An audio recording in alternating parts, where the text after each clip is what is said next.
ko'rsam kuladi qalbim. Sen bilan go'zal har bir onim.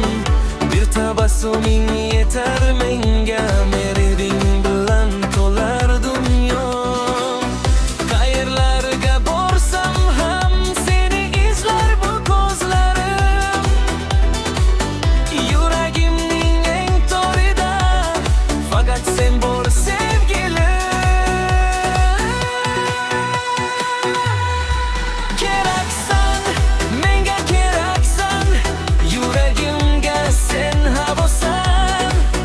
Dunyoda ko'p inson bor, lekin menga sen keraksan. Keraksan, juda keraksan, baxtim uchun sen bir jonsan.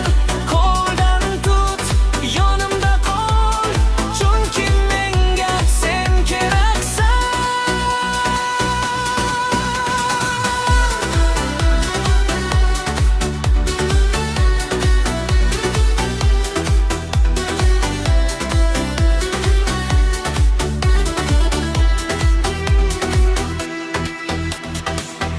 Tunlarimda seni o'ylayman, isming bilan tunga qarshi olaman.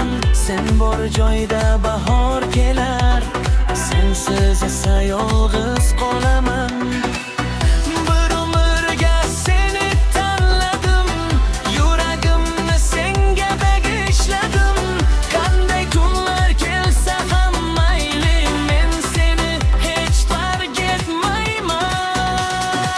Keraksan, menga keraksan, yuragimga sen havosan.